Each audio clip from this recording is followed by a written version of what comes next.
This newly updated Warlock fusion build melts everything. You'll be running around in endgame PvE with infinite fusion grenades and empowering rifts. You'll have fast supers, increased DPS, healing buffs, and a lot more. And overall, you're just going to delete everything with those fusion grenades as your primary source of DPS. Now, I did cover this build last season with Solar 3.0, so this is mostly your updated Warlock build with the Solar subclass this season for Season 18. And the way we have this set up, you can use this in any season because it's optimized for all seasons regardless of seasonal mods and everything else like that. So guys, if you like this one, then be sure to leave a rating, comment, subscribe and share for more. And now let's throw some grenades. Roll the intro.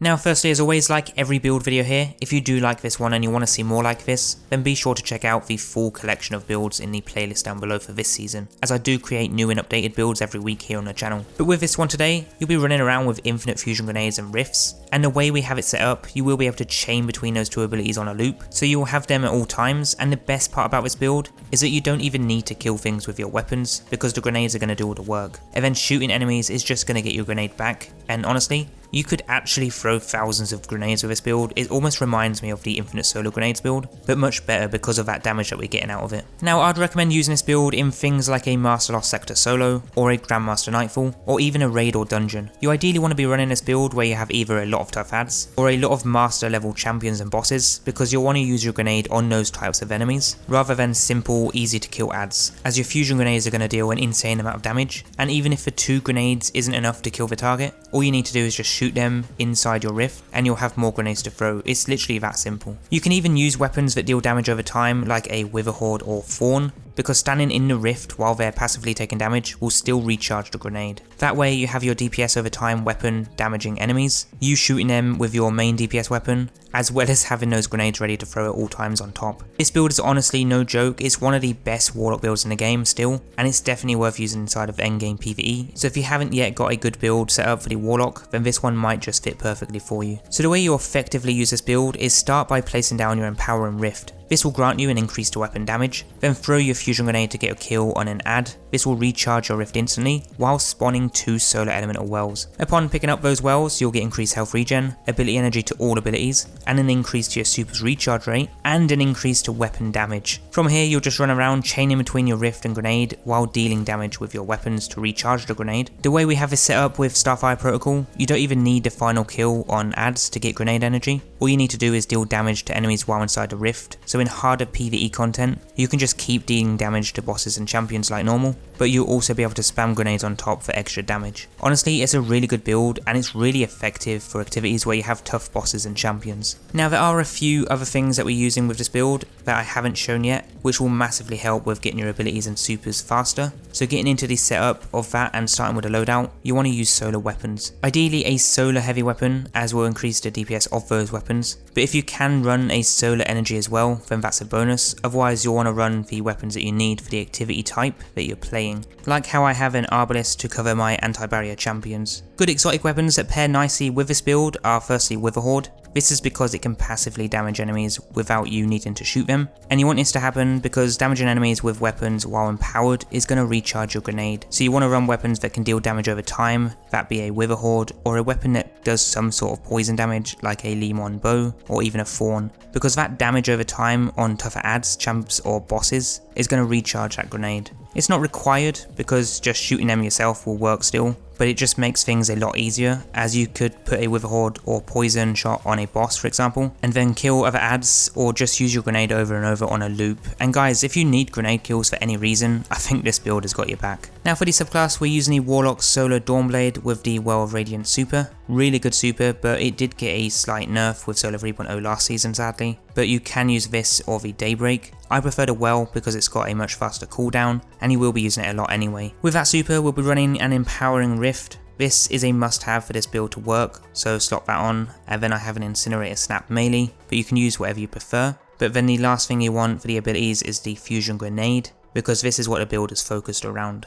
Aspects we have are Touch of Flame so that our fusion grenades can explode twice. Then we'll run the dash as well. This is a personal preference choice, so you don't have to use this, so you can run the heat rises if you prefer to, but neither are going to massively change how the build works. For the fragments though, we have Ember of Blistering so that defeating targets with solar ignitions grants us grenade energy. Ember of Char so that solar ignition spreads scorch to targets and we'll get a +10 to discipline with that. Ember of Ashes so that we can apply more scorch stacks to targets, and then lastly Ember of Eruption so that solar ignitions have an increased area of effect with a +10 to our strength. You can swap out the Ember of Blistering if you want to, this is not required, but it just helps us get our grenade energy even faster. Moving on to the exotic armor, we're going to be using the Starfire Protocol. What this does is give you an additional fusion grenade and lets them recharge from empowered weapon damage. And fusion grenade kills will instantly recharge the rift. Not gonna lie, this exotic is probably one of the best warlock exotics in the game, and I wouldn't be surprised if they do nerf the amount of energy you get back from it slightly, because it's just so easy to chain between the rift and the grenade,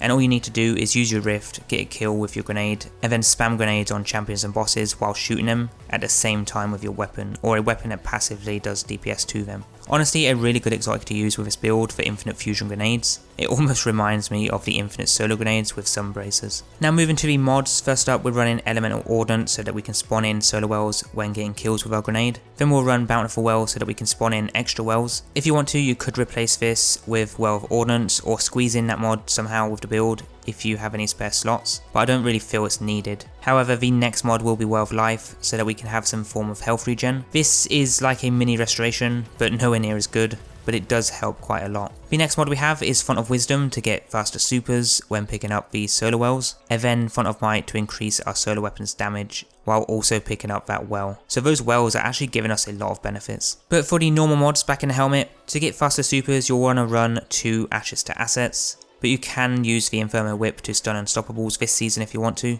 In the arms we have Grenade Kickstart for that extra grenade energy when using it, and then our champion mod that we need. In the chest we have the Damage Resist mod that you want along with our ammo reserves. And then in the legs we have our Ammo Scavenger mod with our cooldown one, and then lastly in the class we're running double bomber mods to get grenade energy when using our rift. So really when you put down a rift and throw your grenade to kill an ad, and then pick up the elemental wells that spawn, you're almost instantly getting your grenade back while getting your rift back, and then you can just loop between those two over and over. Now the grenade cooldown mods aren't required with this build, but it does help get the grenades like a second or 2 quicker, which then means you can throw more grenades and therefore increase your DPS, because these grenades are actually pretty powerful. Now one last thing you want to do is make sure you have with this build 100 resilience for the extra damage resist, and then I'd go with intellect second, and then discipline third. And that way you'll really make the most out of this build, but if you don't have Starfire Protocol, then you want to invest into recovery and discipline to 100, and use the Phoenix Protocol for the time being until you get a Starfire Protocol. But overall this is by far one of the best Warlock builds in the game, and it's definitely worth using this season if you're going to play master content while underpowered or GMs. But guys, that there is your newly updated Warlock Solar Fusion build in Destiny 2 Witch Queen Season of Plunder.